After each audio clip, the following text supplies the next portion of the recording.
Radio Navajo.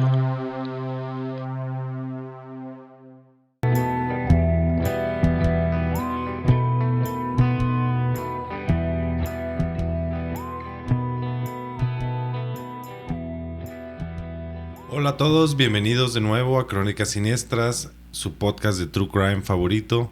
Estamos de vuelta en el episodio número 12 de la temporada número 2, ya casi acabando esta temporada, pero recuerden que volveremos pronto. Y acabamos de cerrar el mes siniestro, que llamamos, que es el mes de octubre, que acabamos de pasar, que fueron puras historias de Halloween o relacionadas con la fecha del 31 de octubre. Y estamos de vuelta para seguir nuestra trayectoria normal y siniestra. Y me encuentro aquí con Nadia Islas, como siempre. ¿Cómo estás, Nadia? Muy bien, me encuentro muy contenta de estar aquí nuevamente con todos ustedes, contigo Roberto, a punto de abrir paso al mes de noviembre. Vamos a iniciar con el primer episodio de este mes y casi uno de los últimos de la temporada 2, de hecho. Y bueno, después de la temporada 2 nos vamos a un descanso embellecedor, a planear lo que viene en la tercera temporada, pero no nos adelantemos. Vamos a lo de hoy para empezar. Y para empezar, pues los recordatorios de siempre, que si no nos han seguido en Instagram, pues que lo hagan inmediatamente ahorita mientras están escuchando eso. Corran. Píquenle al Instagram, síganos, escríbanos. Pidan saludos, mándenos saludos, ahí los leemos con mucho gusto. Y también que se metan a nuestro canal de YouTube. Ahí estamos ahí como Navajo Records. Ahí estamos subiendo todos los podcasts de Crónicas Siniestras y los otros de la programación de Radio Navajo, que también estamos en Facebook como Radio Navajo. Ya saben, están informados. Tienen que seguirnos en todas las redes, comentar, participar. Eso nos hace extremadamente felices. Y bueno, Roberto, también otro recordatorio que tenemos que dar en cada uno de nuestros episodios, es que Crónicas Siniestras no es un podcast para niños. Ya saben que si son niños, menores de edad, si están con menores de edad, absténganse, no es el momento. Espérense que se junten 1000 episodios para ustedes cuando sea su momento. Pero por ahora, este no es un podcast para niños y también están advertidos. En el día de hoy nos encontramos sin bebida de negocio local. Solamente nos tomamos un licuado fortalecedor para enfrentar el caso que se nos viene ahora, Roberto. ¿Estás listo? Salud de todos modos. Salud a todos. Lo que sea que estén bebiendo, salud y saludos a todos. Y sí, a veces nos olvida decir eso de que no es para niños. Y justamente el último episodio, que fue el de Timothy O'Brien, que si no lo han escuchado, es precisamente de niños pidiendo dulces. Y creo que se nos pasó ahí decir que no era para niños. Así que una advertencia, esto no es para niños y ni aquel tampoco era para niños. Pero nunca es, y cada que podamos lo estaremos mencionando, pero ya saben y están previamente advertidos. Es que ven Crónicas Siniestras, no es para niños. Pero bueno, entremos al caso. ¿Qué nos traes esta semana, Nadia? Roberto, este es un caso de lo más interesante y este es un caso recomendado por un oyente. Este caso es recomendado por Alan Islas. Un saludo a mi querido hermano Alan Islas. Un fiel oyente del programa, ¿no? Fiel oyente. Y tomen el ejemplo que él nos comenta, nos da teorías de lo que pudo haber pasado en ciertos casos y su opinión. Sí, de hecho, él es uno de los que dejan teorías, comentarios de lo más interesantes y de esos hay varios oyentes y la verdad estamos muy contentos cada que los leemos y nos aportan mucho. A mí me aportan muy seguido tanto Alan Islas como otros oyentes que nos comentan una visión diferente de los casos, ¿no, Roberto? Otra aproximación, nos abren el panorama y nos recomiendan cosas muy interesantes que vamos tratando poco a poco. Como este caso. Este caso, habiéndole mandado un saludo a Alan Islas que lo recomendó, pues es hora de comenzarlo. En 1997, en Estados Unidos, un gran número de personas son convencidas de que un evento que ocurre cada 2000 años les dará una oportunidad única. Les dará la posibilidad de entrar a una nave que los convertirá en seres superiores. La única forma de tomar este inigualable viaje sería el suicidio. Hoy en Crónicas Siniestras, el caso Heaven's Gate.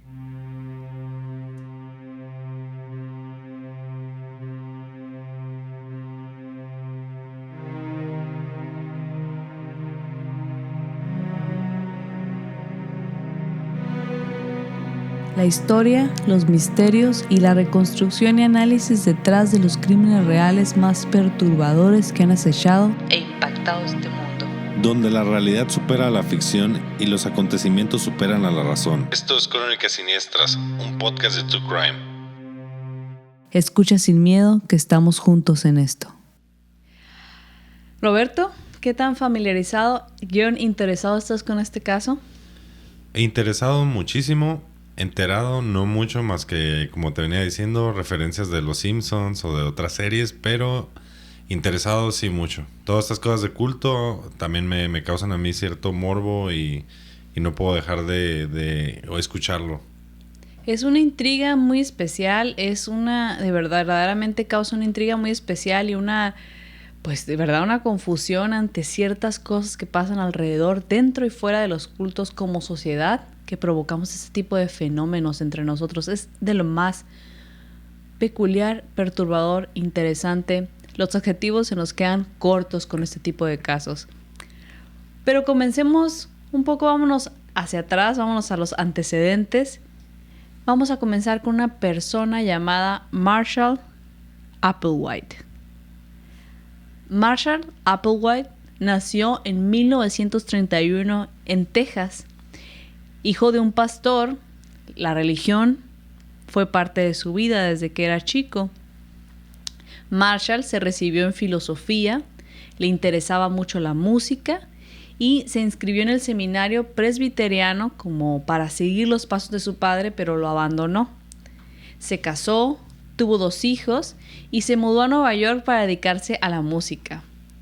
También, pese a que la música era su gran amor, era su pasión, le encantaba la música, en este tiempo al menos, estuvo en el ejército y se dice que salió con ciertos honores porque era muy disciplinado en el periodo, en el tiempo del ángulo en el que estuvo participando en el ejército. Se mudó a Houston, donde volvió a dar clases de música, se unió a la ópera y fue reconocido por tener una gran voz. Pero antes de esto, Roberto, antes de volver a dar clases de música, Marshall tenía un pasado un tanto oscuro, porque él era maestro de música en otra universidad anteriormente. ¿Y qué crees? Que fue despedido. ¿Había salido mal de ahí? Sí, porque se supo, o se rumoreó, pero con un rumor ese que tiene bastante peso de cierto, que mantenía una relación sexual con un alumno masculino. Ok. En la universidad. En la universidad, anterior a que se mudara a Houston. Aún así le volvieron a dar la oportunidad de dar clases, estuvo en la ópera y todo esto, pero viene de este pasado un tanto controversial y oscuro. No tan oscuro como otras cosas que hemos escuchado, por lo menos me supongo que era mayor de edad y que... Claro, y oscuro nada más sería no tanto por el hecho de que sea una relación homosexual, sino porque es poco ético entre alumnos y profesores. Sí. Y bueno, su carrera pues como profesor universitario en este momento parecía terminada y de hecho su matrimonio fue el que sí terminó. Después de 16 años con 2 hijos, terminó este matrimonio debido a esto. Como medio obvio, ¿no? Medio obvio que terminara después de que tuviera relaciones con un hombre. Después de dadas declaraciones, ¿cierto? Sí. Y bueno, pero hay información, hay fuentes que guían a un declarado padecimiento mental que se vio muy, muy evidenciado en Marshall en esta época cuando fue despedido de su primer trabajo en la universidad. Padeció una fuerte depresión con tendencias suicidas por las que se comenta que fue internado e incluso hay reportes de él que padecía ciertas y diversas alucinaciones ahí en el rango de algunas alucinaciones auditivas, que escuchaba cierto tipo de voces, etcétera. Pero esto viene en algunas fuentes, en otras no. Pero que padeció una depresión, que tuvo un momento muy oscuro tras el término de su matrimonio. Y tras ser despedido, eso fue claro. Tuvo una época bastante triste, bastante difícil, pero como que retomó la vida en este momento en el que se mudó a Houston y volvió a dar clases de música. Ahí parece que volvió a poder comenzar de cero, pese a al motivo por el que terminó su trabajo anterior. Por eso llama la atención. Y ahí se dice que un tiempo volvió a vivir hasta incluso como maestro, cantante en la ópera, músico y abiertamente como homosexual. Órale. Después de haber tenido un momento bastante complicado en el que se divorció, perdió su empleo, claramente empezó a presentar problemas mentales, alucinaciones, pero volvió a retomar su vida. Retomó su vida, vivió al parecer más libre, abiertamente homosexual y haciendo lo que le gustaba, pero seguía teniendo una cierta sombra, una cierta nube, porque después de esto como que se retractó de vivir abiertamente homosexual, como que él tenía en sí mismo esta lucha en la que no se atrevía a ser él mismo en ese sentido de la sexualidad. ¿Será algo que tiene que ver con la fe y con lo que estudió y con lo que su padre le enseñó y cosas así? Por supuesto, porque además podemos considerar que si viene ahora y es algo muy bueno que yo veo al menos en la sociedad, porque hay gente que aún no lo ve así, pero para mí es claramente algo muy positivo que dejen a la gente ser abiertamente de la sexualidad, que quiera cada quien ser. Eso es algo muy bueno que hay que festejar, que seamos más abiertos, pero también hay que pensar que esta no es la época actual. Aquí estamos hablando 60s, 70s, porque Marshall, no lo olviden, él nació en 1931.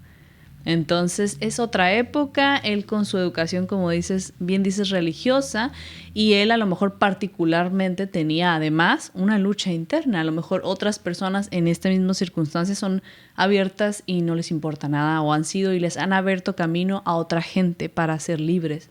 Pero él tenía esta lucha interna y como que después de vivir abiertamente homosexual se retractó un poco. Y bueno, por otro lado, Roberto, tenemos a Bonnie Needles. Bonnie Needles. Bonnie Needles. Bonnie Needles nacía en 1927 de familia bautista, enfermera de profesión, madre de 4 hijos. Tiene una hija llamada Terry Needles, que cuenta que su hija Terry Needles, cuenta que ella y su madre pasaban mucho tiempo en el patio trasero viendo las estrellas, buscando naves alienígenas y esperando que alguna de ellas se las llevara de la Tierra. Comenta recordar que ni ella ni su madre se sentían parte de este mundo, así que el hecho de que una nave alienígena se las llevara no era algo malo, sino algo bueno, algo que esperaban ellas. Y en algunas fuentes aparece que Bonnie tenía 2 hijos y en otras fuentes aparece que 4. Yo les dejo ahí la información, pero esta hija Terry Needles ha sido abierta, ha hablado sobre su madre en múltiples ocasiones, disculpen, y es una fuente pues muy viable y muy veraz de información de su madre, de su vida cuando era niña, y cuenta este detalle. Y bueno, el largo matrimonio de Bonnie también terminó, y dicen, en una fuente se lee que que gran parte por lo que terminó el matrimonio es porque ella comenzó a tener contactos un poco extraños o un poco más allá de lo extraño del hecho, además de extraña naturaleza, estos contactos con el espíritu de un monje con el que hablaba y tenía una especie de relación. Entonces se dice que esto puso algún cierto peso en el matrimonio y se separaron después de alrededor de 20 años de relación. Que no creo que haya sido por celos al monje imaginario o espiritual, pero creo que el mismo simple hecho de la pesadez que causa que la otra persona esté imaginando a un monje. Sí, una situación claramente difícil, posiblemente mezclada con quién sabe qué otros problemas hayan tenido, pero se dice que fue uno de ellos. Y bueno, según esto, Roberto, una adivina le dijo que conocería a un hombre delgado, de pelo claro, que cambiaría su vida. Otra vez con las adivinas, esta es como la quinta vez que aparecen en esta temporada. Siguen y continúan, ¿verdad? Y tienen chamba, Y no creo que se irán, porque hay varios casos que he vislumbrado, que conozco, que luego van a salir aquí, que tienen participación de adivinas. Pero esta adivina le dijo esto y pues un hombre delgado de pelo claro, Marshall, cumplía con estas características precisamente. Entonces, Bonnie y Marshall, se conocieron en 1972 en el teatro en el que él estaba enseñando música y actuación a uno de sus hijos, de los hijos de Bonnie. Las versiones de cómo se conocieron varían, como varios detalles que varían en este caso según la fuente, pero esta es una de las más aceptadas, que se conocieron en este teatro donde él enseñaba música y actuación. Pero lo que es innegable o lo más importante que cómo se conocieron es que desde que se conocieron hicieron un clic que se comenta fue instantáneo. Una conexión súper especial tuvieron casi desde el primer instante. Bonnie en ese rato comenzó a hacer cartas de astrología, que era algo que le gustaba hacer, o lecturas astrológicas para las mamás que iban ahí al teatro. Y Bonnie hizo una de estas para Marshall Applewhite y dijo encontrar algo diferente y especial en ella sobre él. Desde el principio, como les digo, su conexión espiritual era un lazo muy fuerte que los unía. Y esta conexión espiritual no iba de lo sexual, no iba de ser una pareja romántica, iba de otra cosa. Y bueno, convirtieron este lazo espiritual en un proyecto y este proyecto iba en búsqueda de seguidores. Bonnie recitaba al derecho y al revés la Biblia.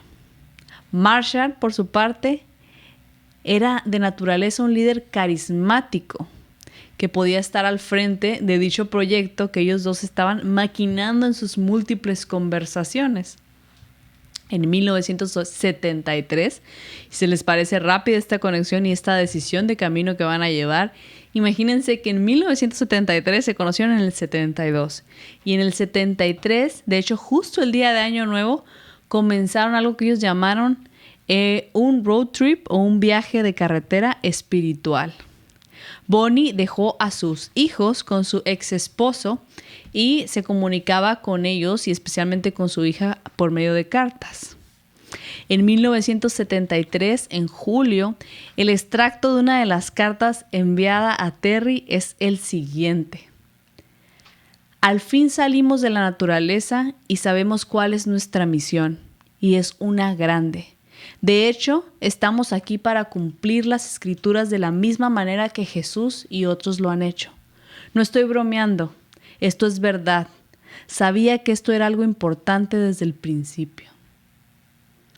O sea, inmediatamente en este punto ellos se van en búsqueda de este camino, en búsqueda de estos seguidores, mas no los tienen. ¿No dice qué tipo de drogas llevaban en ese viaje?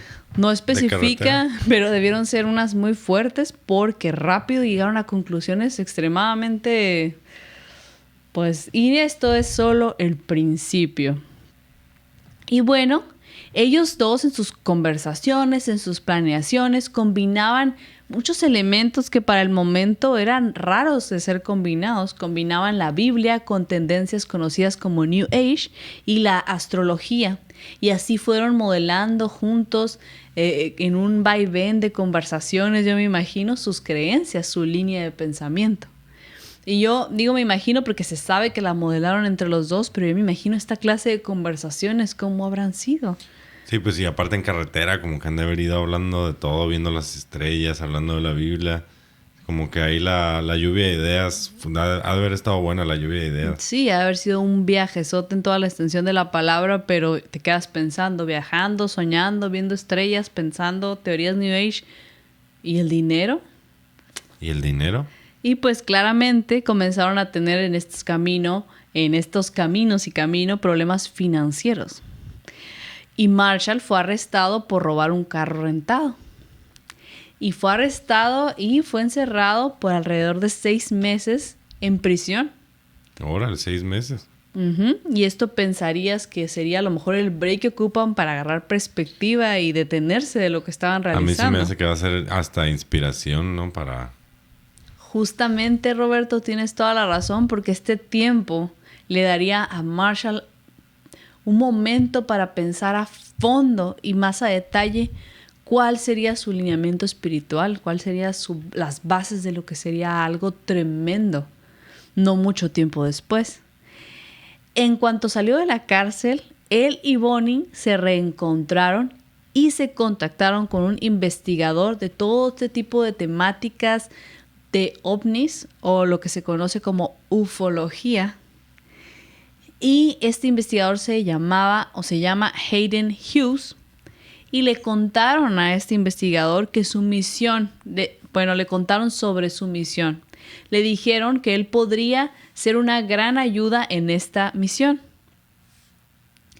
Que le iban a mostrar a la gente que se podría trascender la muerte como lo hizo Jesús y que estaban en un proceso comparado con el de una mariposa en su capullo y que se transformarían quedando en un nivel superior a los humanos. Le dijeron a este investigador y que los ayudara. O sea, empezaron a vender su idea. Su idea, siendo ellos dos con este investigador. Convencidísimos. Dice él en entrevista que la convicción con la que llegaba, sobre todo Marshall, a decirle estas cosas era impresionante. Y bueno, le decía que promoviera estas creencias. Él como representante de líneas de investigación de alienígenas, etcétera, posibilidades de esta naturaleza, pero él no se subió mucho a ese barco. Simplemente llegaron con él.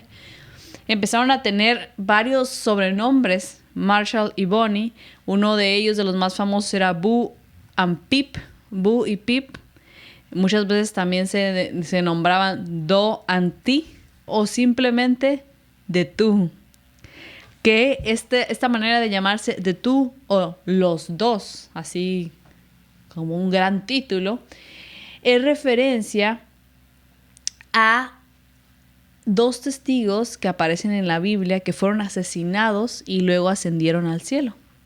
Ok. Es una referencia bíblica. Ellos tal vez se hacían llamar así. Esos son nombres que ellos hacían llamar. Son nombres que ellos hacían llamar. Y bueno, ahora sí, Roberto, tuvieron su tiempo para pensar.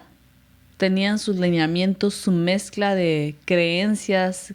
Empezaron a dar forma. Que le dieron forma, se convirtió en una sola, se convirtió en algo muy específico. Tenían hasta sus personajes, personalidades y tenían su misión decidida. Ahora sí, fueron reclutando personas en el camino. Gente que iban convenciendo, Roberto, de dejarlo todo y seguirlos. Y tú dirías que no iban a conseguirla, ¿no? Gente que dejara todo y lo siguiera en base a lo que les estoy diciendo, que va a ser parte de estas reflexiones de muchas que va a dejar, parte de muchas que va a dejar este episodio. Ellos no tenían aquí que ofrecer nada monetario, iban tal cual como les he contado, pero comenzaron a reclutar adeptos. Varios de estos seguidores fueron los que quedaban de lo que ya era en el momento la casi extinta cultura hippie. Esta cultura hippie tal cual era, tal cual fue, estaba en un momento de decadencia y estos que quedaban de esta cultura eran muchos de los que lo seguían. Mucha gente que después de la decadencia del movimiento hippie tal vez estaba buscando refugio en alguna otra cosa, ¿no? Sí, con este interés espiritual, con ese interés un poco más libre, con ese interés de conectarse con algo más.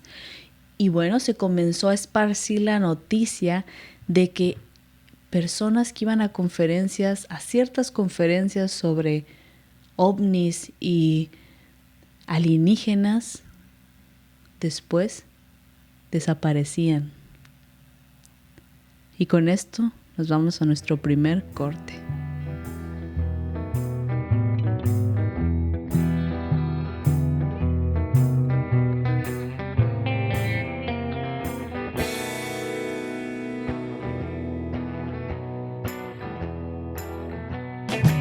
Crónicas Siniestras, un podcast de True Crime, es una producción de Radio Navajo para Navajo Records para el mundo entero. Encuéntranos y síguenos en Spotify y Apple Podcast como Radio Navajo y síguenos en Instagram como @crónicas.siniestras para detrás de cámaras, datos extras y simplemente para estar más cerca. Y estamos de vuelta en Crónicas Siniestras después de corte informativo de parte de Navajo Records y Radio Navajo. Estamos de vuelta y los invitamos a que se suscriban, que nos sigan por Instagram en @crónicas.siniestras.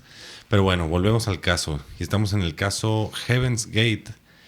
La historia comenzó con Marshall Applewhite, que pues vimos un poco de su trayectoria, de cómo estuvo casado, era profesor de música. Luego recayó un poco, se divorció, tuvo algunos problemas ahí personales, por así decirlo, y tal vez un poco de fe. Y luego volvió a su vida, arrancó su vida, volvió a dar clases Y en este transcurso también conoce a Bonnie, que Bonnie es una fanática de la ufología, que conoce a Marshall, a lo cual inmediatamente hacen un clic mental, intelectual, espiritual, y juntos deciden hacer un viaje en carretera, digamos espiritual, en el que se van desarrollando ideas que traen ellos, hasta que empiezan a llegar a la conclusión de empezar a reclutar gente para su ideología. Está más sencillo de lo que lo conté, pero bueno, aquí los tenemos. Ahí entre todo eso también a Marshall lo metieron a la cárcel por andar robando, también porque se quedaron sin recursos. Entonces están empezando a reclutar gente, están empezando a crear un movimiento. Por favor, ya entra tú, que yo ando batallando aquí. Así es, mi querido Roberto. Aquí estamos en este punto, pero déjame decirte que este caso está mucho más complejo que nada de lo que tú y yo podamos decir en este tiempo que vamos a estar narrándolo. Es un caso bastante complejo, así que tú hiciste un perfecto resumen de lo que ha pasado hasta este momento.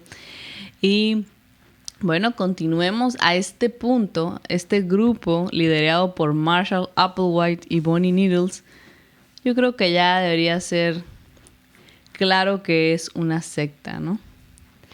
Entonces, para tener un poquito más claro lo que es una secta, vamos a comentarles un poco de lo que nos dice la RAE de qué es una secta. Solamente una de las definiciones que vienen aquí, que tal vez explica mucho de lo que está sucediendo al interior en este grupo. Comunidad cerrada que promueve o aparenta promover fines de carácter espiritual en la que los maestros ejercen un poder absoluto sobre los adeptos. Y aquí ya se empieza a contar sobre en qué se basaba la secta, qué era lo que proponían. Vimos que algo de una nave intergaláctica que iba a venir por ellos, pero ¿cuál era el argumento como para atraer a la gente a la secta? Muy buena pregunta. Justamente estamos en este punto en el que vamos a hablar un poco de lo que le comentaban a las personas que se incluían en este grupo. A los primeros que iban incluyéndose. Exacto. Bueno, pues ellos, refiriéndonos a Bonnie y Marshall, se decían haber venido del espacio y haber tomado formas humanas como camuflaje. Ellos decían eso, que ellos eran seres de otros del espacio. Exactamente. Ok. Ellos planteaban a estos seres del espacio como unos seres superiores a la raza humana, como una forma superior, una transformación superior a la raza humana.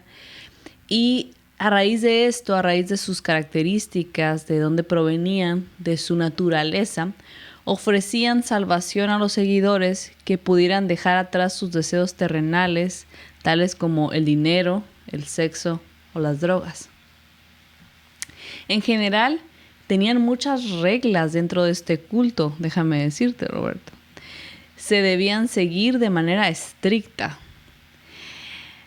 Nos dice aquí Dick Jocelyn, de 48 años, al momento de la entrevista en la que reflexionó hacia atrás esta persona que fue parte de este culto, dijo que era como estar en un campo militar, como ser parte de una concentración militar. Y ella estuvo por 15 años ahí, empezando en 1975. Al momento tenía 48 años, ahorita pues mayor, pero reflexionando en el pasado para darnos una idea de la edad más o menos en la que empezó. Y lo que duró ahí. Porque todo esto, la aventura de Bonnie y Marshall empezó como en los 70s, 1973, cuando empezaron a convencer gente. Y esta dio el testimonio en los 90s, o sea que ya 15 años dijiste, ¿verdad? Exacto, que estuvo 15 años. No viene aquí, bueno, empezó en el 75 ella, justamente. Y Dick Jocelyn, más bien él. Ah, su uh-huh. Y bueno, o a menos que nos equivoquemos, porque pronto hay nombres que nos pueden confundir, pero esta persona independientemente de eso, dice que había todo tipo de procedimientos que podían volver locas a algunas personas, al nivel de procedimientos que tenían que realizar letra por letra dentro de esta comunidad a la que ellos pertenecían. Dicen que los miembros eran asignados con parejas con estas parejas con las que eran asignados debían hacer todo: comer, dormir, trabajar durante el día, para asegurarse de que nadie se volviera muy amigable o nadie se volviera románticamente involucrado entre estas parejas que asignaban. Dice que te ponían dentro de una pareja con alguien que tú no te sintieras nada atraído, con alguien que justamente fuera contrario a lo que te podría atraer. Por esto mismo de que se supone que la secta te ayudaba a despojarte de tus deseos terrenales, ¿no? Como el sexo, el dinero, que nada de eso importa. Que hay que trascender eso. Sí, esto va a llegar a niveles que no se imaginan en un momento más. Pero este es el testimonio de otra persona, de hecho otra, pues se puede decir sobreviviente, ya que pusimos un poco de que estamos en un true crime, pero de otra persona que fue parte de este culto. Esta persona dice que, de hecho, Leslie Light, que ahora es terapista, de hecho, en California, dice que la pusieron en una pareja con esta persona loca de la calle que se había juntado al culto, como parte de esta asignación con alguien que no te pudiera sentir nada atraído. Es el testimonio de ella. Y bueno, se dice que la mayoría de los shows que veían en la televisión eran shows que tenían algo que ver con lo místico, con ciencia ficción. Veían, por ejemplo, Star Trek. Era lo que les ponían ahí en el campamento. Exacto, en el culto, en la comunidad. Veían Star Trek, The X-Files, veían Encuentros cercanos del tercer tipo, Star Wars, todo este tipo de cosas. Y se sabe que más allá de esta afinidad por ver estos programas, tenían una fuerte inspiración en Star Trek, esta sociedad. Órale. Y bueno, para obtener dinero hacían acciones en un principio, en este momento en el que vamos en la historia, como donar sangre en bancos de sangre, o pedían contribuciones a librerías cristianas. Y bueno, algunos de los miembros adinerados incluso donaron a la causa todos sus ahorros para la universidad, lo cual en Estados Unidos es una gran suma de dinero para la gente adinerada, que llaman el Trust Fund. Lo llegaron a donar. Uno de los integrantes iniciales fue David Moore. Su madre, en entrevista, dice que cuando él se fue con este grupo de personas, lo vio bien, lo vio calmado, y que le dijo que esto era algo con lo que él conectaba como no había conectado antes con nada. Eso le dijo al despedirse de ella. Y en este momento, como lo vio tranquilo, lo vio bien, pues tuvo que entender y aceptar su decisión, pero después su idea hacia esto cambiaría totalmente. Los líderes odiaban la atención de los reporteros, curiosamente. Decían que eran demasiado incisivos con preguntas demasiado sin sentido, que tal vez los cuestionaban. A lo mejor por eso no les encantaba esta atención de los reporteros, porque no iban exactamente a preguntarles lo que tal vez ellos querían transmitir como mensaje. Sí, no se podían dejar exponer ante sus propios seguidores y ante el público. Exacto, porque posteriormente el grupo haría sus propios comunicados.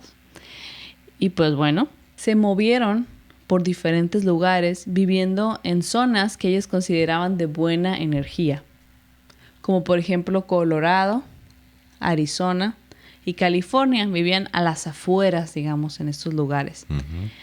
Aunque después de la fuerte presión puesta por los familiares, dado que ellos desaparecían, los familiares que se iban con esta secta desaparecían porque ni siquiera estaban ubicados en un lugar, porque vivían en las afueras, moviéndose de lugar en lugar, en la nada. Entonces, pero la presión fuerte que los familiares tenían con los medios, que tenían con la policía que les decía que no podían hacer nada para regresar a sus familiares, entre comillas, desaparecidos, porque no estaban desaparecidos y habían ido con este grupo por voluntad propia, abiertamente dicho por voluntad propia, y eran mayores de edad todos. Aunque las edades en el grupo se sabe que oscilaban desde los 18 hasta los 72 años, pero todos eran mayores de edad. Entonces, pero esta presión lo que sí logró es que lo que antes no se podía, ahora sí se pudiera. Que 1 o 2 veces al año, con sus muchas limitaciones, estas personas, partes de la secta, pudieran ver a sus familiares 1 o 2 veces al año. Eso no se podía en un principio. Y bueno, ellos lo hacían un poco con sus detenimientos porque pensaban que, o con sus dudas, los líderes, porque pensaban o les decían a ellos que era porque sus familiares sin querer los distraían de su misión. Los miembros debían, además de lo que les comento, de lo que te comento, Roberto, antes, ellos debían negar su sexualidad, se debían asumir como de ningún sexo, debían ser andróginos, tenían todos el mismo corte de pelo, el mismo tipo de ropa, no podían usar maquillaje, ser femeninos ni masculinos. O sea que es como la preparatoria aquí en México.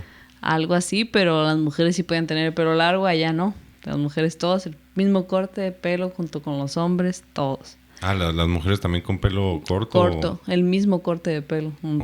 Los que estaban pelones tal vez eran los únicos que tenían un corte un poquito diferente, pero los que tenían pelo, ¿dónde hacerles el mismo corte? El mismo corte para todos, el mismo tipo de ropa, nada pegado al cuerpo, nada de maquillaje, nada de aretes, nada de joyas, nada distintivo de su individualidad. Los desproveían de su individualidad. Tenían que negar tanto esta sexualidad como su individualidad, y eran presionados para realizar esta transformación rápido para estar listos cuando vinieran por ellos. ¿Y qué les decían de eso? ¿Cuándo iban a venir por ellos? O... Justamente, Roberto, llegaremos a eso porque es la pregunta que al investigar a mí me nacía una y otra vez.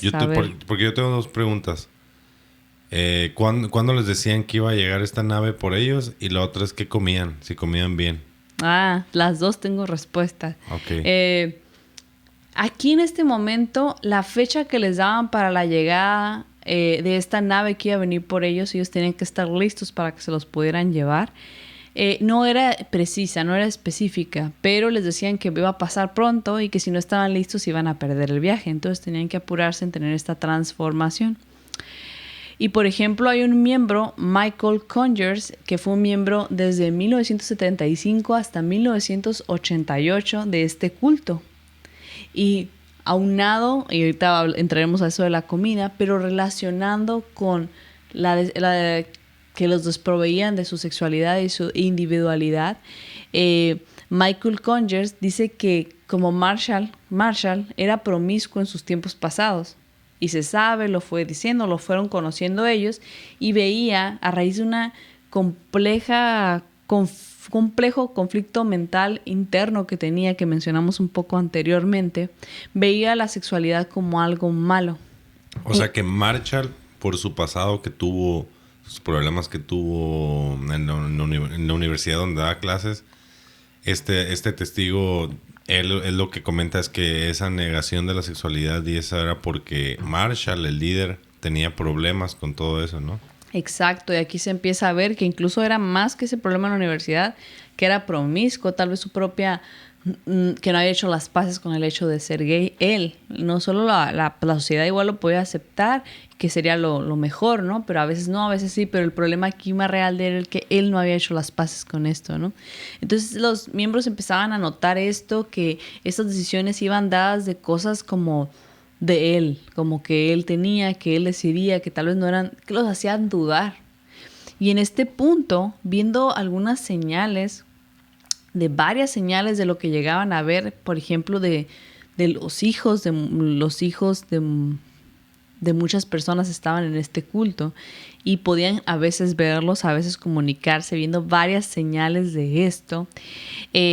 Los padres empezaron ahora sí a preocuparse exageradamente y empezaron a decidir ir por ellos. Literal, a ir por ellos. Y aquí la cosa se empieza a complicar un poco para esta secta, porque algunos miembros empiezan a ver estas decisiones que está tomando Marshall, que son tal vez más egoístas o de él, que no van de un bien mayor. Los padres empiezan a notar señales que ahora sí son de voy por ti, no es una decisión tuya ni una locura mía. Y que me imagino que todo el pánico tiene toda la libertad de ser, porque imagínate que tú entras en una secta o un culto y tú entras porque te convencieron y dices, ok, me gusta lo que dices, sí, voy a hacer esto, me voy a rapar, me voy a poner esta túnica, voy a venir aquí, voy a vivir aquí todos los días y voy a trabajar. Y que de repente te estén cambiando la historia, te estén cambiando las reglas, te estén cambiando... Porque eso no es lo que me dijiste al principio, ¿no? Al principio me dijiste que esto y esto, más esto, igual a... voy a vivir en el espacio. Y que suena tentador, vivir en el espacio está suave, pero si me están cambiando las reglas y todo a cada rato, pues sí, levanta muchas sospechas. Claro, convertirte en un ser superior suena tentador y como bien dices, levanta sospechas también que esta persona se está contradiciendo, persona que ella ya es un ser superior. Ella refiriéndose a esta persona, Bonnie y Marshall, ya son seres superiores camuflajeados y qué pasa con sus actitudes. Entonces varios, a pesar del conocido como lavado de cerebro que ya podrían tener a este punto, pues empezaron a salir alarmas, ¿no? Y bueno, la comunicación, como les decimos, es bastante restringida, aunque sí pueden ir a veces con su familia. Y Marshall ejercía cada vez más control en los diferentes aspectos de la vida de sus miembros, como se puede llegar a pensar desde la definición que viene de la RAE, que es mucho de ejercer un control dentro de la definición que está como tal de secta, ¿no? Además, Marshall y Bonnie les metían a sus seguidores una sensación de peligro constante, como de que alguien andaba tras ellos para impedir que lograran su misión. Y esto un poco contrarrestaba a la búsqueda de los padres por sus hijos porque les hacían creer que ellos estaban en contra de su misión, que iban tras ellos para arruinar la misión y que ellos debían defenderse si de verdad querían ser valientes y lograr esto tan maravilloso. A principios de los 80, esta secta, ya en este momento, llamada Heaven's Gate, enfrentaba serios problemas. Varios de los miembros abandonaron la causa al sentirse confundidos de las cosas que comenzaban a notar. Ya no solo comenzaron a pensar en irse, a dudar, sino que abandonaron la causa a principios de los 80. ¿Y no tienes el número de ahí de cuánta gente estaba a ese punto?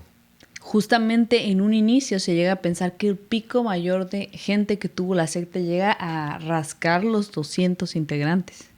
Okay. Y de ahí fue variando, pero con una tendencia en bajada. A partir de aquí, de que enfrentara serios problemas, ya conocida como Heaven's Gate. Entonces empezó a ir gente y me imagino que tuvieron que emplear otras maneras para mantener a la gente ahí.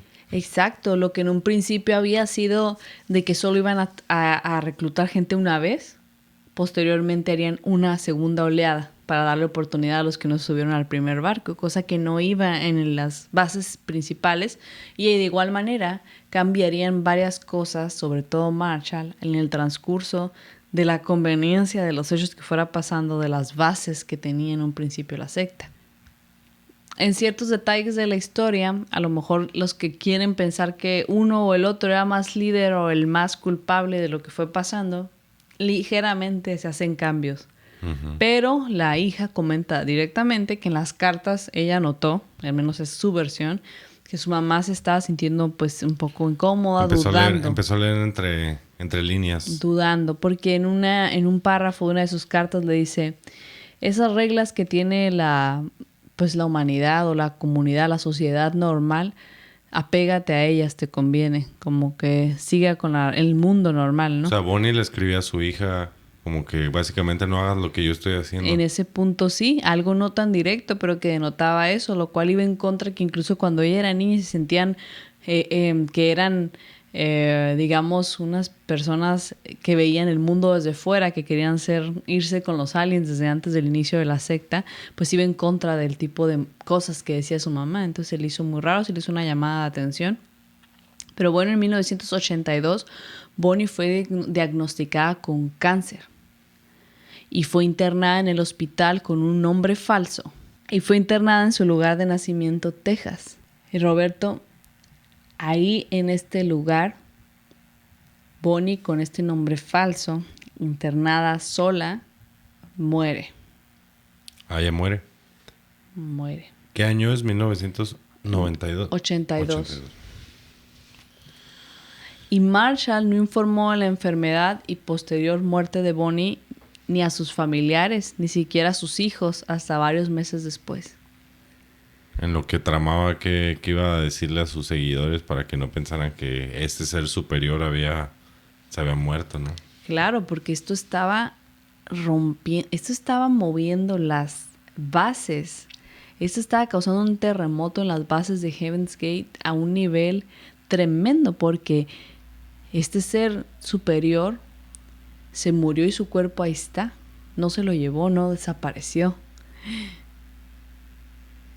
Algo está terriblemente mal, pensaron tal vez los seguidores y pensó el mismo Marshall. Entonces, Marshall no informó ni a sus hijos. La hija de Bonnie comenta que esto la destrozó porque ella estaba cerca de donde su madre estaba internada y dado que no supo lo que estaba pasando, no pudo acompañarla en estos momentos difíciles. Qué mal, y aparte se estuvo comunicando con ella por carta, o sea, no perdieron nunca esa comunicación, no fue como en otros casos de sectas en las que rompen totalmente los lazos. Exacto, no lo rompieron, pero también a la vez si un momento dado no le escribía tan pronto, tampoco se iba a preocupar tan rápido, no podía tener una llamada, no era tan fácil, pues. Uh-huh. Entonces no supo, se murió y le dolió muchísimo. Esta muerte además, como les estamos ya comentando un poco, dejando entrever, afectó muchísimo la secta. Era una prueba dura que determinaría el futuro de Heaven's Gate, de si sus miembros creían realmente en esas enseñanzas o no. Era una gran prueba que tenían que enfrentar. Entonces, tuvo que reestructurar muchísimas cosas. Marshall, ¿quién? Déjenme anotarles aquí bien claro que vienen muchas fuentes que en el estipulado original de Heaven's Gate el suicidio estaba prohibido. Ok. El suicidio Cosas, estaba prohibido. Por ejemplo, como esa estaba prohibida. El cuerpo de Bonnie no tenía por qué estar ahí. No tendría por qué verlo después la sociedad en el hospital y saberse que se murió. No tendría por qué pasar muchas de estas cosas. No tendría por qué morirse así, de esta enfermedad. Muchas cosas y detalles que más ellos que vivían ahí, tantas reglas, muchas se rompían con este suceso. Entonces Marshall tuvo que reestructurar todo y lo hizo ágilmente, poniendo las reglas de una manera que encajaran con un nuevo camino. Sin embargo, tuvo que pensar en otra manera de tuvo que contemplar la posibilidad de cumplir su misión de otra manera, que no fuera solamente físicamente, o sea, partir en esta nave, porque después ellos querían partir en esta nave físicamente, irse después de esperar la nave y que llegara en algún momento. Pero, o sea, estas personas ya estaban viendo que Bonnie murió y esto les hacía querer un cierre hasta esa espera, querer algo, o sea, ¿qué está pasando? Sí, como que no desperdicié aquí 10 años como para que nunca llegue nada, cómo va a llegar o qué va a pasar. Entonces, contempló, como les digo, un concepto diferente para lograr esta meta, y este concepto era el suicidio como puerta para lograr su misión. Aquí es donde aquí en este punto, comienza a contemplar el suicidio como una puerta para lograr su misión. Curiosamente, contrario a lo que yo pensaba en un inicio cuando empecé a investigar el caso, que esto estaba estipulado desde el principio, desde que ellos entraban, pero no, esto fue a raíz mucho de que Bonnie murió, que se contempló el suicidio como la entrada a esta puerta que no estaban logrando acceder, con esta nave que no estaba viniendo. O sea, era el plan B. Se fueron por el plan B y como que hizo esto y empezó a convencer a la gente entonces de que la manera de salir de aquí, tal vez metafóricamente, espiritualmente, no sé, era a través del suicidio. Sí, tenía que inventarse un plan B, como quien dice. Sí, porque me quedé pensando ahorita que estábamos hablando de eso y decía cuál iba a ser su plan de escape de Bonnie y de Marshall mientras estaban planeando esto, así como que o a poco sí se creían ellos también que iba a venir una nave, o tenían un plan de escape de que vamos a hacer esto tantos años, vamos a hacer esto y y nos vamos a ir o tal vez se va a transformar en otra cosa. No sé cuál era su plan de escape originalmente. Yo sí creo, y eso ya es opinión personal, que igual al terminar el caso ustedes pueden dar, ustedes los oyentes y tú, Roberto, darnos su opinión de qué piensan. Pero yo sí creo que a un nivel de un porcentaje, no sé, alto, competitivo entre el no y el sí, pero yo creo que mucha parte de ellos sí creían realmente esto que estaban comentando, esto que decían a sus seguidores. De alguna manera, en algún punto se convencieron de ello, delirantes, lo que sea. Sí, ya podemos hablar más al rato de teorías sobre los cultos, sobre las sectas, la gente, en cómo se transforman y cómo se ven envueltos. Mentalmente ves que cuando salen no saben cómo es que estaban ahí. Pero... Exactamente. Pero bueno, Marshall, a la vez que estaba planeando como que plan B, ahora sí que planeando este plan B, él sabía que estaba como que perdiendo fuerza, porque si dudas así, la gente duda. Entonces él empezó a dudar de la obediencia de sus miembros, a pesar que cada vez implementaba más reglas y más estrictas. Como que quería apretar más la mano porque sentía una inseguridad, por así decirlo, que es algo conocido, que a veces pasa en general. E incluso hacía que ellos, por lo que preguntabas de la comida, comieran exactamente las mismas cosas en exactamente las mismas cantidades, medidas, pesadas, exactamente. Y sí te comían bien y eso, pero tenían que comer exactamente lo mismo. Es lo que decían uno de los testimonios, que era como algo militar, que es a cierta hora comida, a cierta hora trabajo, a cierta hora, y lo mismo, y lo mismo, y lo mismo. A minuto, dicen que era, a ese nivel. Como Bob Esponja. Exacto, algo así, un nivel de disciplina que yo quisiera tener, pero no para el mal ni para convencer a nadie de nada malo, solo para lograr cosas. Pero iban minuto a minuto, pesaban la comida, que tenía que ser exactamente la misma que comieran todos. Y bueno, Marshall hasta este punto había mantenido distancia de los miembros masculinos para evitar sus impulsos sexuales. Y aquí es donde viene una de las cosas que a mí más me choqueó al conocer este caso, que yo no sabía antes, porque Marshall, dudando, sintiéndose mal, tal vez su fortaleza, viéndola disminuida, tal vez esta distancia que estaba manteniendo de los miembros masculinos del grupo, tal vez se le estaba convirtiendo en algo difícil porque ocupaba un cierto confort, tal vez el mismo tiempo de la duración de esta distancia, tal vez sus mismos cambios mentales, pero el caso es que Marshall invitó a los miembros masculinos de la secta a unirse con él y todos proceder a castrarse. Ah, cabrón, eso no me lo esperaba. Exactamente. Y los invitó muy cordialmente. ¿Y qué los dijeron? invitó cordialmente y varios se negaron ante esto. Incluso en este punto fue el punto de quiebre de algunos cuantos que se fueron. Pero Roberto, Marshall y otros 6 miembros viajaron a la Ciudad de México y se sometieron a una cirugía de castración. Ay, güey. Hasta México. Exacto. Pues menciono solo a 1 ni 2. Como que se fueron filtrando, ya empezó a poner varios filtros en los que, bueno, la cosa va a estar así, se fueron unos. Bueno, y vamos a hacer esto, se fueron otros. Y eso, la castración, pues también así se han de haber filtrado muchos y quedaron, entonces dices que 6 aparte de él. Por el nivel y como estás diciendo de que van siguiendo en diferentes niveles o pruebas, ves el nivel de no sé, de acciones que hace alguien por ti, Sí, por lo que le lo dices. increíble es que hubo gente que sí lo hizo. Que lo hizo, pero esta castración no era, no tenían que hacerla para permanecer en el culto.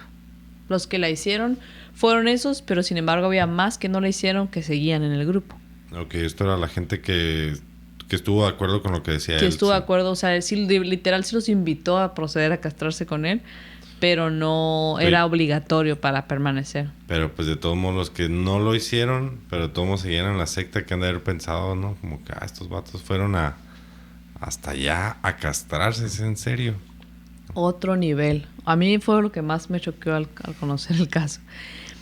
Y bueno, a principios de los 90, Marshall comenzó a utilizar junto con su grupo el creciente internet que venía aquí en su vida en estos momentos, en los sí. 90s, muy modernos, para esparcir su palabra, de hecho, de una manera bastante visionaria, aplicada tal vez no para lo más productivo, o no para lo más productivo, Porque, pero sí ¿qué usaba? visionario. ¿Lista de correos? No, porque para este tiempo, mira, ya tenían bastante presupuesto aquí y rentaban una mansión en Rancho Santa Fe, California. Porque Heaven's Gate eran diseñadores web en algo que va naciendo. Ser diseñador web es extremadamente visionario, en una nueva tecnología que está creciendo. Entonces, si los diseñadores web ahorita pueden tener mucho trabajo y todo, mucha demanda, en ese entonces el grupo, que era dueño de una firma llamada Higher Source, que ellos trabajaban con diferentes empresas haciéndoles sus páginas web en un rubro creciente, apenas naciente incluso. Y entonces tenían clientes, por ejemplo, clubs de polo, tenían empresas, compañías de medianas a grandes, tenían una tienda cristiana de música como sus clientes, entre muchos otros. Porque dentro de la gente que está aquí, que fue parte de Heaven's Gate, que llegaron hasta el final con esta secta, que en este programa no mencionaremos a todos, pero todos ellos son el foco central de esto. Ellos eran de diferentes profesiones. Vamos a mencionar varios ejemplos, como lo hemos ido haciendo a detalle con sus testimonios que hemos ido pudiendo mencionar, pero por ejemplo había muchos programadores en esa creciente, o sea, talentosos. Coincidió que dentro de este grupo había varias personas bastante brillantes en esto. Entonces aprovecharon para capitalizar esto y de aquí ganaron bastante dinero. Joder. Entre otras actividades que hacían, pero esta era una de ellas. Que imagino que lo que dices, entonces había como arquitectos, había ingenieros, había gente de todo tipo. Dices que hasta gente que estaba en la calle y ahí se llegó a refugiar, pues era una mezcolanza y les salieron esos programadores, entonces empezaron a hacer más dinero. Varios programadores, diseñadores, artistas. Entonces me pareció muy curioso también ese detalle, que también no lo sabía desde antes, no es algo que yo tenía como primera información de este culto. Y bueno, así ya les convenció también que había necesario hacer otra sesión de reclutamiento, lo que te había un poco dicho antes. Para aquellos que anteriormente no se subieron a esta misión, era otra oportunidad. Claro que esta oportunidad salió de la nada cuando su grupo, si bien ya tenían presupuesto, si bien era numeroso, ya estaba disminuyendo. Hicieron otra oleada de reclutamiento. En esta época, Roberto, cuando ya reclutaron una segunda oleada, cuando estaba yendo bien de dinero, entre esta época hubo en la región muchos incendios y ocurrió un fenómeno en el que el cielo y el sol se presentan con un rojo enardecido. Es un fenómeno del que yo sí había escuchado antes. ¿Tú has visto esas imágenes? Yo lo he visto más pues precisamente todo esto está pasando en California y es donde pasa mucho ese fenómeno por los incendios que se generan allá. Y sí, cuando ves imágenes, ves todo rojo. Sí, sí, de hecho vi imágenes y se ve impresionante. Pues esto ellos lo tomaron como una señal de que el final del mundo estaba cerca. Y Roberto se empezó a dar a conocer que en 1997 el cometa Hale-Bopp estaba cerca de la órbita de la Tierra y haría su primer paso por la Tierra visible, su primer visita, por así decirlo, en 2000 años. Este cometa pasaría por la Tierra y Marshall profetizó que un ovni estaba en la cola de este cometa y dijo que esta era la señal que esperaban de que esta raza superior a los humanos, ahora por fin se los llevaría a esta casa en el cielo. Y esta nave venía en la cola de este cometa. Se empezó a juntar todo y lo empezó a relacionar y vio su vía de escape. Exactamente. Entonces ellos empezaron a hacer este plan bastante antes, este plan que estaban maquinando, este plan que ya llegaremos a decir de qué trata, pero exactamente de qué trata, pero en el internet pusieron incluso una alerta roja bastante críptica que hablaba de cosas como el final, que hablaba de cosas del fin del ciclo, de una especie de, pues bastante alarmante, ya que veremos lo que pasa después. Y bueno, Marshall hizo videos donde comentaba, sin decir directamente su plan, también que el final estaba cerca. Roberto, en marzo 26 de 1997, 39 cuerpos fueron encontrados en Rancho Santa Fe, California. Y con esto nos vamos a nuestro segundo corte.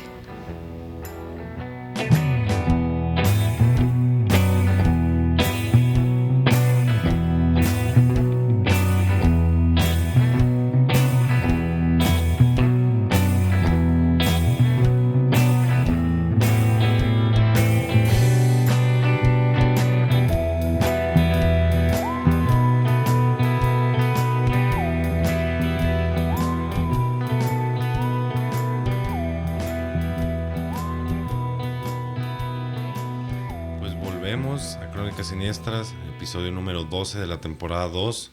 Estamos en el caso de Heaven's Gate y pues ya no es necesario que les cuente todo el resumen, están con nosotros hasta ahorita y pues nos quedamos que después de todo esto, de todos los cambios que se han hecho en la secta, han pasado los años, tuvo una segunda oleada y tras profetizar que el cometa Halley que se estaba acercando que iba a pasar por la órbita de la Tierra, aprovechó Marshall, que fue el único que quedó a cargo de la secta, para darle una señal a sus seguidores que este era el momento de irse con la raza superior que les había prometido.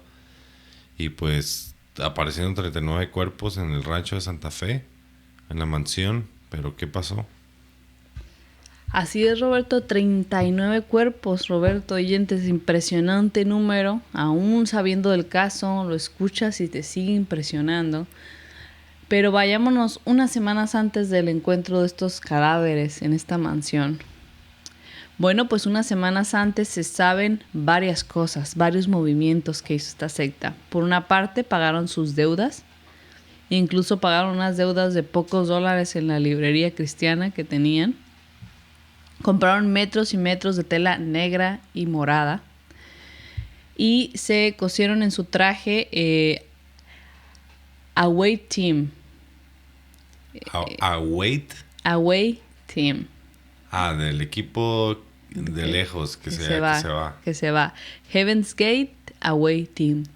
Lo tenían Heaven's Gate Away Team cosido en su ropa, una referencia directa a los equipos de contacto en nuevos planetas de la serie Star Trek. Yo no soy fan de Star Trek, pero nuestros oyentes fans de Star Trek tal vez rápidamente puedan hacer la relación. Eso no sabía yo tampoco, ¿no? Yo tampoco, pero en todas las fuentes viene que es referencia de Star Trek. Esta y más cosas, más detalles, incluso internos de la misma secta, ¿no? Compraron muchos pares de tenis Nike negros. ¿De Nike? Nike, perdón, lo dije mal. No, sí, nomás me sorprendió que... Sí, tenis Nike o Nike, o ¿cómo se llama? Nike. Nike, negros. Y una semana antes del suicidio, grabaron un video conocido como Exit Video, donde hablaban, o video de salida, donde hablaban, de lo seguros y felices que estaban con lo que hacían y que no estaban siendo forzados a nada, de una manera bastante críptica todavía, o bastante simbólica, o también filosófica, no directamente vamos a hacer A más B más C, en el fragmento del video que vi. Y bueno, decían no estar forzados a nada, decían estar muy contentos, se veían muy en paz. O sea, no decían, vamos a hacer esto, pero decían, estamos conformes, estamos felices, jajaja. Sí, muy en paz, muy zen. Ya llegó el final de este camino, estamos muy felices en poder enfrentar esto. Vean esto como algo bueno para nosotros, estamos muy contentos de llegar a este punto, etcétera, etcétera. Guardaron sus pocas posesiones al lado de la cama. Todos tenían en su bolsa un billete de $5 y algunas monedas. Todos tenían exactamente lo mismo. Exactamente lo mismo. $5 y unas monedas. Uh-huh. Se sabe exactamente los centavos que tenían, que eran los mismos. Y procedieron a ir por grupos, tomándose una mezcla de barbitúricos con pudín de chocolate o dulce de manzana y vodka. El primer grupo... No, primero, ¿qué fue la primera palabra que dijiste? Barbitúricos. Barbitúricos. De hecho, lo investigué y es una droga que es calmante y que puede llegar a cierto nivel de calmante, que es suspender las funciones del cuerpo. Obviamente, estos barbitúricos pueden ser utilizados de maneras tal vez no letales, pero aquí eran planeados como manera letal. Y por ejemplo, aquí viene tipo de medicamento que causa una disminución de la actividad cerebral. Los barbitúricos se pueden usar para tratar el insomnio, las crisis epilépticas y las convulsiones, para aliviar la ansiedad, la tensión antes de una cirugía. Un barbitúrico es un tipo de depresor del sistema nervioso central, pero claro, el nivel de los barbitúricos que estuvieran tomando, el tipo de barbitúricos que estaban tomando era muy específico para su misión que tenían en mente. Esto con un pudín de chocolate, un dulce de manzana y vodka. Después de salir por grupos, procedían a acostarse con una bolsa de plástico en la cabeza para complementar esto, Roberto, con asfixia, para los que no tuvieran una resistencia mayor a esto que estaban tomando. Y cuando morían, el grupo que los había recostado les quitaba la bolsa y les ponía una manta morada cuadrada, se las ponían encima de la cara. Esta imagen es muy representativa. Hay incluso ilustraciones de esto que no sé qué pensar al respecto exactamente, pero yo no sé qué pensar del sistema, así como que unos hacían eso, el otro lo tapaba, pero luego quién iba a tapar a ese que tapó al otro. Ya llegaremos a esto, pero no sé si quisiera, tal vez ahí es una reflexión que nos digan nuestros oyentes, ser los primeros o los últimos, no sé cuáles. Si ya tuvieras que estar ahí, no sé qué es lo que me deja más desolada.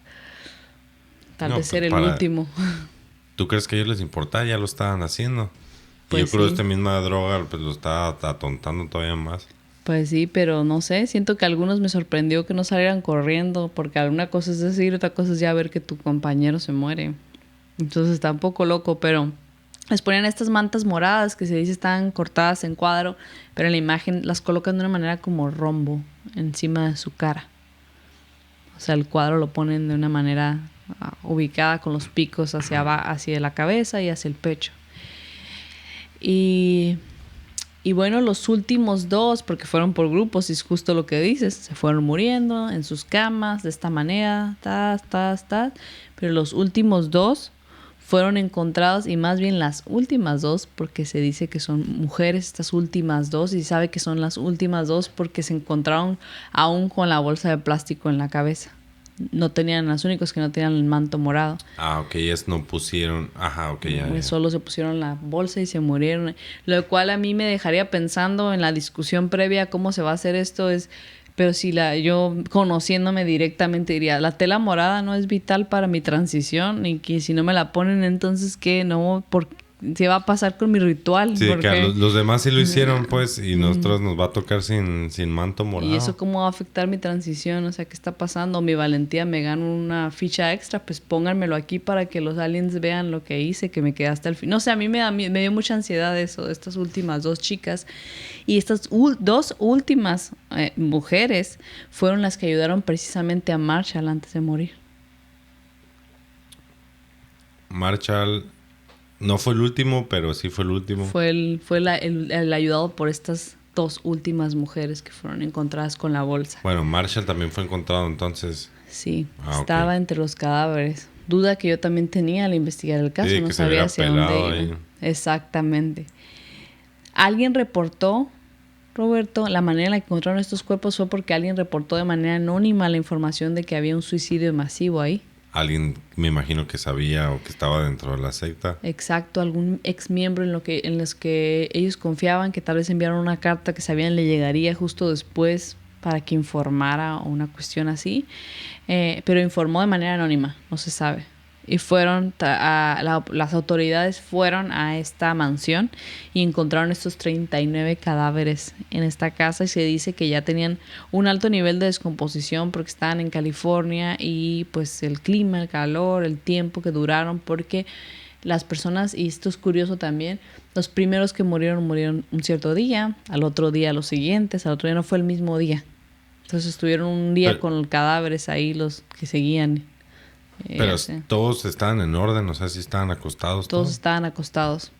Roberto, todos estaban acostados, todos estaban tapados con esta manta morada, con la misma bata negra puesta, y todos tenían sus tenis Nike, exactamente los mismos tenis Nike, negros con su palomita blanca. Nunca se supo el porqué de los tenis Nike, el porqué de las monedas, el porqué de la manta exactamente. ¿Nunca se supo eso? Nunca se supo porque los tenis Nike son un misterio. ¿Y no lo dijo alguien de los que también estuvo y que se salió antes de tiempo? No lo dijo, no se sabe. ¿Y hay teorías sobre por qué? Las fuentes que yo vi, no vi teorías y no vi, pero seguramente hay, entonces que nos ayuden nuestros oyentes. Tal vez entre tanta información que hay del caso, yo no he visto esta parte tan importante, que nos ayuden nuestros oyentes, por favor, porque bueno, yo no tengo ninguna teoría que yo diga, esto vi, que esto me convence. No creo que hayan sido patrocinados por Nike. No, de hecho, me estaba guardando este punto para después, pero Nike tuvo que retirar esos tenis del mercado por mucho tiempo por esta cuestión. Órale. Entonces, un antiguo miembro, Roberto, dijo que en el momento, cuando supo que esto había pasado, se sintió mal por no estar entre ellos. ¿Que él quería estar ahí? Sí. ¿Y dónde estaba? Por no haber sido lo suficientemente fuerte para lograr el nivel de transformación necesaria para poder estar ahí y dejar su cuerpo y marcharse. O sea, que él lo ve como que ellos sí pudieron trascender.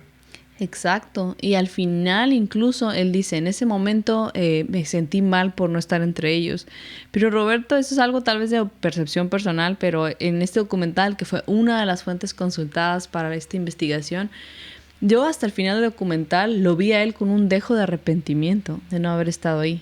No solo que en ese entonces, sino yo lo veía en esa actualidad y tal vez les digo es percepción, pero yo lo veía como arrepentido, como defendiendo esta causa aún y como arrepentido.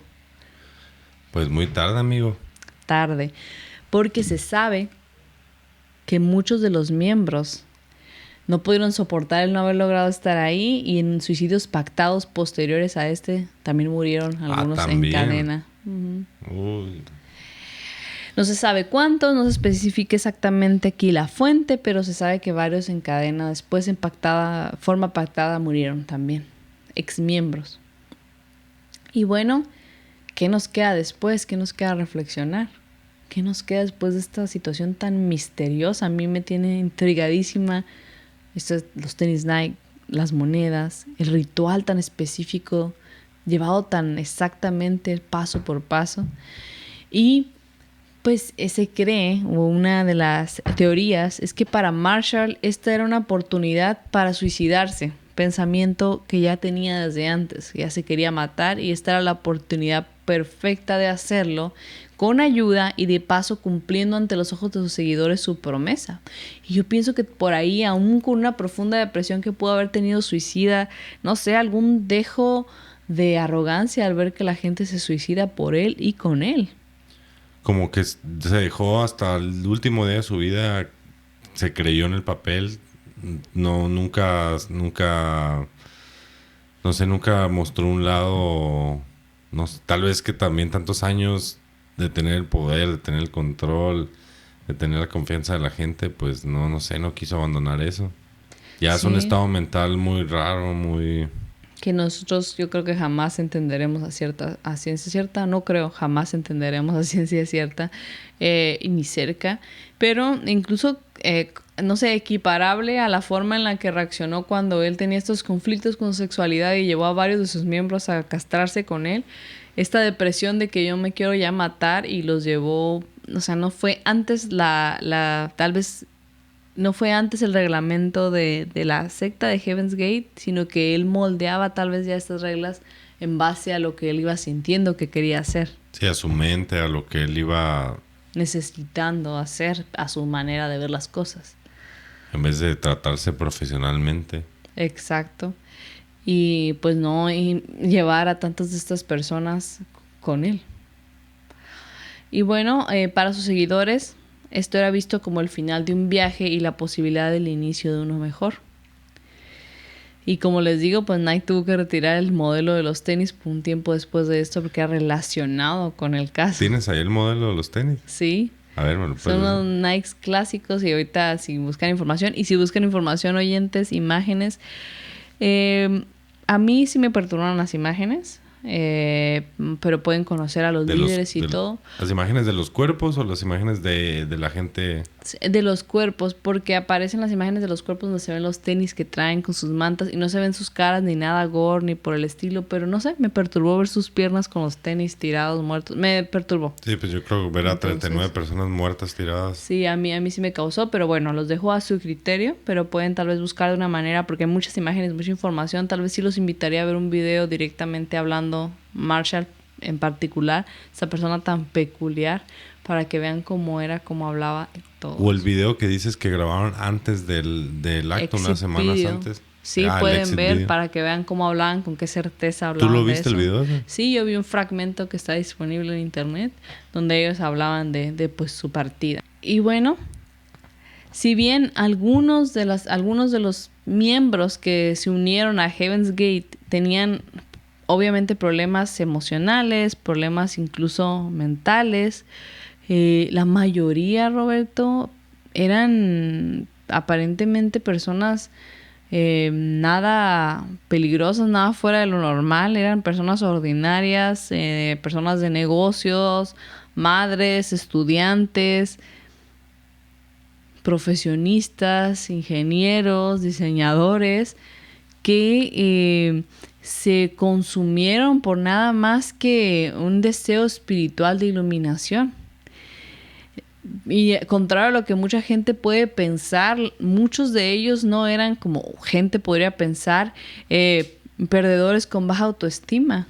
O sea, eran personas como nosotros, pero que tomaron esta decisión. Y de hecho hay un miembro original de este culto que después se volvió alguien, o sea, que da conferencias y todo sobre su experiencia. Y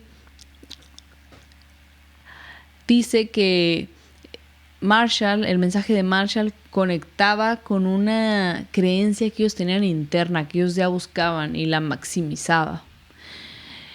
Y de aquí, pues tal vez está justamente esta reflexión de quiénes son estas personas que llegan aquí, por qué llegan aquí, por qué, qué está pasando. La madre de este chico que les mencionábamos, Michael Moore, ella dice que primero tenía la esperanza de que su hijo volviera, porque como les digo, lo veía tranquilo, todo esto, pero este hijo de esta madre que habla directamente, yo la vi en entrevista, es justamente uno de los que murió, de los 39 que se suicidaron.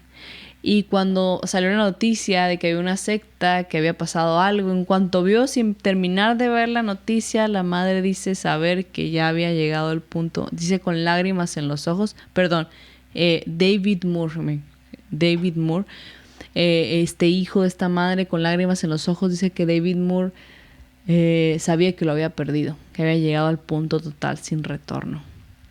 Entonces, no sé, Roberto, ¿tú qué piensas? Yo no sé exactamente qué pensar. Víctimas, decisión propia, personas con cierta debilidad, personas tales como nosotros. Yo creo, y yo en mi manera de ser, yo diría que no hay que ponernos en un lugar en el que a mí jamás me va a pasar. Mejor hay que estar alertas y pensar que nos podría pasar si bajamos la guardia. Y ayudar a los que vemos que entran también en una situación así. Tratar de no sé, hacerlos entrar en razón, o que si van a estar, que no se lo tomen tampoco tan en serio.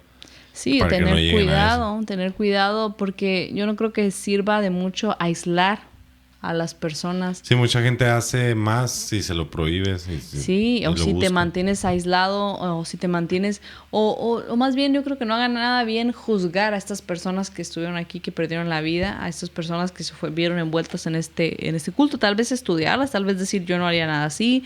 E incluso decir, no, pues qué tontos o algo así, en un nivel de, bueno, me voy a cuidar yo. Es que pues igual ellos estaban convencidos, ellos tenían su idea y ellos lo hicieron, digamos que va a sonar muy, muy raro, pero lo hicieron con gusto, pues. Sí, decidieron, pero de alguna manera lavaron el cerebro, pero de alguna manera puedes decir que tontos, pero de alguna manera no. No puedes asegurar que tontos. Tú no estás ahí para saber qué estaba pasando por sus mentes. Tontos todos, no. Personas normales, con trabajo, con carreras, con familia. No se me hace tonto, más bien se me hace que... Extraño, definitivamente. Extraño, sí. Y que no tenían tampoco tan buena causa, pues así como se veía muy dudoso, pues. Es lo único que se me hace a mí como que, bueno, pues cualquiera te puede convencer, pero ya si ves que está cambiando y que está muy raro todo, pues hay algo malo ahí. Pero sí, bueno, yo creo que cualquier lugar al que estés, grupo social, secta llamada, declarada, o simplemente grupo de amigos o pareja que te quiera aislar de tu familia, de tus otros amigos, de tus propios intereses y que te quiera hacer perder tu identidad, tu propia conexión contigo misma o mismo, o quitarte tu sexualidad, o negarte tu sexualidad, o negarte tu persona, que eres diferente a los otros, que te quiere unificar, que te quiere hacer sentir como una mente que no piensa por sí misma, pues es peligroso para todos, es peligroso. Aquí invitamos a todos a cuestionar todo lo que les digan. Cuestionar. Porque pues tal vez esta gente estaba simplemente, así como dices, ya no querían pensar, simplemente a la merced de lo que alguien les dijera, un líder, en busca de un líder. Conectaron. Y pues lamentable, 39 cuerpos. 39 personas perdieron su vida, incluido Michael, e incluido también Bonnie, pues que ella murió de cáncer, pero también murió en este camino, en este viaje, en esta historia. Y los que se suicidaron después por pacto. Pues yo sí creo que cuestionar, más no juzgar. Yo no creo que hay que ser tan ágiles y tan fuertes al juzgar a estos miembros. Hay que mantenernos un poco, analizar un poco más las cosas antes de juzgarlos, porque está complicado este cuadro. Más bien pobres, ¿no? También que cayeron y que murieron ante esto. Lo que te iba a decir es de que lo raro de este caso, que es de True Crime, pues porque sí es un crimen, pero ahí es donde entra esta cuestión, pues el crimen. ¿Quién fue el culpable? Si todos estaban de acuerdo, todos estaban... ¿Cómo se dice? Fue consensuado que se iban a matar, fue pactado que se iban a matar entre todos. ¿Cómo se hace justicia en este caso? Claro, que está justamente así, está raro, porque en un True Crime dices, bueno, claramente él, refiriéndome a Marshall y Bonnie, ellos dos sí hicieron un uso pues no responsable, ventajoso, de menos y poco ético del poder y manipulación de personas y manejo a su propia conveniencia de muchas situaciones, de muchas creencias, de muchas familias. No hicieron ni siquiera lo compasivo de ayudarlos. Y aparte Marshall planeó todo Además planeó, los llevó a su muerte, además. Y bueno, tal vez si él cree esto justamente, que sí van a irse a un lugar mejor, pues con qué intención. Todo esto queda pues en el misterio, porque el mismo Marshall murió. No nos queda más que especular.